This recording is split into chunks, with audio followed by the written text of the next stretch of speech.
Քաղաքացիական պայմանագիր կուսակցությունը 2021 թվականի արտահերթ խորհրդարանական ընտրություններում ստացել է Հայաստանի եւ Արցախի համար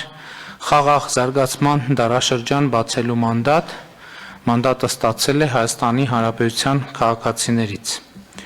Այդ մանդատը ենթադրում է մեր երկրի շուրջ բարենպաստ միջավայրի ձևավորում,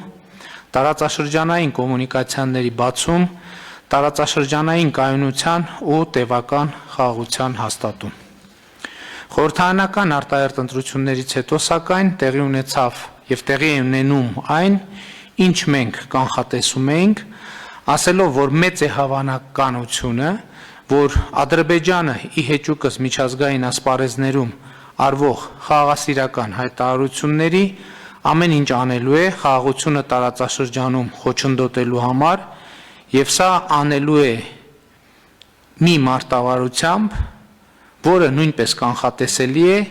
ցույց տալով, թե Հայաստանը կամ Արցախը իբր դեմ են խաղաղությանը, դեմ են սահմանազատման եւ սահմանագծման գործընթացներին եւ այս ֆոնին ագրեսիվ քաղաքականություն կառուցելու կեղծ հիմնավորումները ստեղծելու, ինչի դրսևորումները մենք տեսնում ենք նաեւ վերջին օրերին, բայց դա տեսել ենք նաեւ վերջին ամիսներին։ Մասնավորապես Ռուսաստանի, Հայաստանի, Ադրբեջանի փոխվարչապետերի մակարդակով գործող աշխատանքային խումբը բավականին կառուցողական եւ արդյունավետ աշխատանք է իրականացնում տարածաշրջանային կոմունիկացիաների բացման վերաբերյալ եւ Ադրբեջանի անհասկանալի հայտարարությունները այսպես կոչված Զանգեզուրի միջանցքի մասին որևէ կապ չունեն աշխատանքային խմբի կատարած աշխատանքի եւ որ առավել կարեւոր է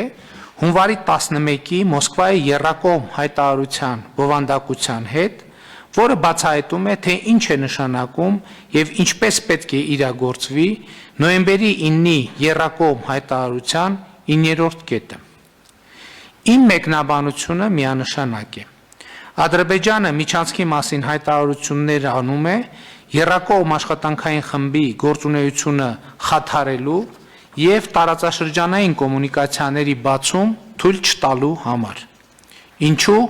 որովհետեւ Ադրբեջանի նպատակն է շարունակել Հայաստանի շրջափակման շուրջ 30-ամյա գործընթացը քաղաքականությունը։ Բայց մենք առանց սեթևեթելու շարունակելու ենք աշխատանքը եռակողմ աշխատանքային խմբում Հայաստանի շրջափակումը ճեղքելու ուղղությամբ եւ ռուսաստանցի մեր գործընկերների, միջազգային մեր գործընկերների աջակցությամբ հասնելու ենք տարածաշրջանային կոմունիկացիաների բացմանը, այսինքն Հայաստանի Հանրապետության ապաշրջափակմանը։ Հաջորդը Ադրբեջանը փորձում է ներկայացնել, թե Հայաստանը դեմ է եւ խոչընդոտում է սահմանազատման եւ սահմանագծման աշխատանքներին։ Իրականությունը ուղիղ հակառակն է, այդ Ադրբեջանն է դեմ սահմանազատման եւ սահմանագծման աշխատանքներին, որովհետեւ ասպարեզ է բերել ակնհայտորեն կեղծված քարտեզներ, փորձելով հիմնավորել իր զինված ուժերի ներկայությունը Հայաստանի ինքնիշխան տարածքի մի շարք հատվածներում, մասնավորապես հայ-ադրբեջանական սահմանի Սոտք խոզնավար հատվածի մի շարք տեղանքներում։ Ինչպես միջազգային հանրությունը, այնպես էլ Հայաստանը հստակ արտահայտել են իրենց դիրքորոշումը այս հարցի վերաբերյալ նույնպես։ Տվյալ տարածքներից Ադրբեջանի զինված ուժերի դուրսբերում, սահմանագծից եւ Հայաստանի եւ Ադրբեջանի զինված ուժերի հայելային ետքաշում մշտական տեղակայման վայրեր, սահմանագծի վրա ռուս սահմանապահների եւ կամ միջազգային դիտորդների տեղակայում եւ միջազգային հովանու ներքո սահմանագծման եւ սահմանազատման աշխատանքների նախապատրաստություն եւ մեկնարկ։ Մեր այս առաջարկը շարունակում է մնալ ուժի մեջ եւ մենք մեր գործընկերների, մասնավորապես ռուսաստանցի գործընկերների հետ աշխատում ենք այս ուղղությամբ, իսկ Ադրբեջանը որևէ կերպ չի արձագանքել այս հայտարարությանը եւ առաջարկին։ Ադրբեջանը փորձ է անում տպավորություն ստեղծել, թե Հայաստանը դեմ է խաղաղությանը եւ խաղաղության պայմանագրին։ Մինչդեռ Հայաստանը արդեն մի քանի անգամ հրապարակային ողջունել է ԵԱՀԿ Մինսկի խմբի համանախագահների ապրիլի 13-ի հայտարարությունը, որում մասնավորապես ասվում է. Մեջբերում եմ.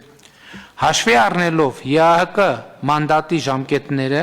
եւ տարածաշրջանի բոլոր բնակիչների ձգտումները դեպի կայուն, խաղաղ եւ բարեկեցիկ ապագա, համանախագահները շեշտում են, որ հատուկ ուշադրություն պետք է դարձնել վերջնական, համապարփակ եւ կայուն կարգավորման ձեռքբերմանը կողմերին լավ հայտնի սկզբունքների հիման վրա։ Այս առումով նրանք կոչ են անում կողմերին առաջին իսկ հնարավորության դեպքում վերսկսել բարձր մակարդակի քաղաքական երկխոսությունը համանախագահների հովանու ներքո։ Համանախագահները կրկնում են ուղղակի երկկողմ խորհրդատվություններ կազմակերպելու իրենց առաջարկը, որպեսզի կողմերը համատեղ վերանայեն եւ համաձայնեցնեն իրենց առաջնահերթությունները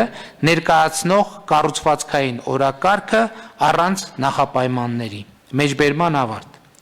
Ուզում եմ հիշեցնել, որ կողմերին լավ հայտնի սկզբունքները, որոնց մասին խոսվում է այս հայտարարության մեջ եւ որոնք դրված են Ղարաբաղյան հակամարտության կարգավորման հիմքում, երեքն են. ժողովուրդների ինքնորոշում, ուժի կամ ուժի սպառնալիքի կիրառման բացառում եւ տարածքային ամբողջականություն։ Համանախագահների այս հայտարարությունը այսպիսով ոչ այլ ինչ է, քան տարածաշրջանում խաղաղության հաստատման ճանապարհային քարտեզի առաջարկ, եւ Հայաստանը, կրկնում եմ, ողջունել է այս հայտարարությունը եւ դրական է արձագանքել դրանում նշված դրույթներին եւ ուզում եմ եւս մեկ անգամ պաշտոնապես հայտարարել, որ Հայաստանը պատրաստ է Ղարաբաղյան խաղաղ կարգավորման գործընթացի վերսկսմանը համանախագահների հայտարարության մեջ նշված ֆորմատով եւ բովանդակությամբ։ Եվ կարծում եմ, որ Ադրբեջանի ղեկավարությունը լավ կանի ապակառուցողական գործողությունների եւ հայտարարությունների փոխարեն անսա միջնորդների հորդորներին եւ նույնպես հստակ դիրքորոշում հայտնի համանախագահների հայտարարության վերաբերյալ։ Հստակ է, որ մենք նախանձախնդիր հետապնդելու ենք Արցախի ժողովրդի ինքնորոշման իրավունքի իրականացմանը։ Հարգելի գործընկերներ, եթե այս ամենին ավելացնում ենք Ադրբեջանի սադրիչ, Հայաստանի տարածքային ամբողջականությանը սպառնացող հայտարարությունները, ակնհայտ է դառնում, թե ով, որ երկիրն է խոչընդոտում տարածաշրջանային կայունության եւ խաղաղության հաստատմանը։ Եթե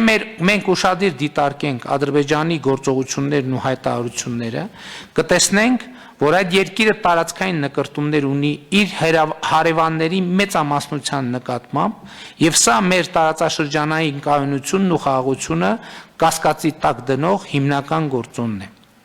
Անկախ ամեն ինչից Հայաստանը բոլոր հնարավոր եւ անհնար միջոցներով պաշտպանելու է իր ինքնաիշխանությունը եւ տարածքային ամբողջականությունը,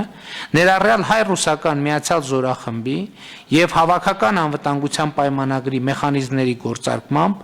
ինչի շուրջ մենք շարունակում ենք մեր խորհրդակցությունները մեր գործընկերների հետ։ Վերջին 2 ամիսներին հայ-ադրբեջանական սահմանին 2 զոհ ենք ունեցել։ Ցավակցություն հայտնելով զոհերի հարազատներին եւ մերձավորներին, Հավաքական անվտանգության պայմանագրի մեր գործընկերների ԵԱՀԿ Մինսկի խմբի համանախագահության ուշադրությունն եմ հրավիրում այս փաստի վրա։ Տարածաշրջանային կայունության եւ փոխվստահության հաստատմանը խոչընդոտող հաջորդ կարևոր գործոնն այն փաստն է, որ ի հեճուկս իր ստանձնած պարտավորությունների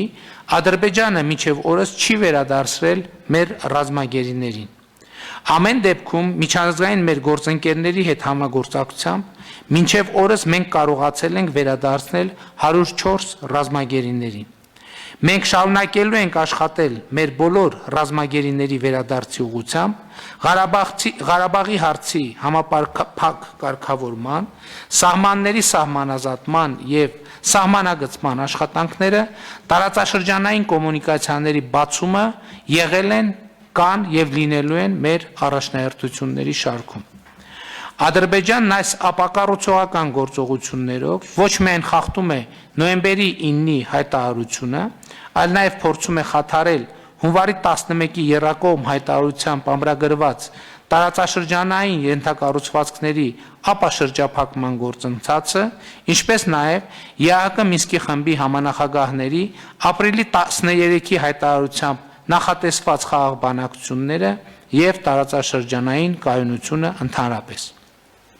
Ադրբեջանի նման գործողությունները մարտահրավեր են միջազգային իրավունքին և բոլոր այն ուժերին, որոնք շահագրգռված են տարածաշրջանային կայունության և խաղաղության հաստատմամբ, և մենք շարունակելու ենք մեր խորհրդակցությունները և համագործակցությունը այդ ուժերի հետ,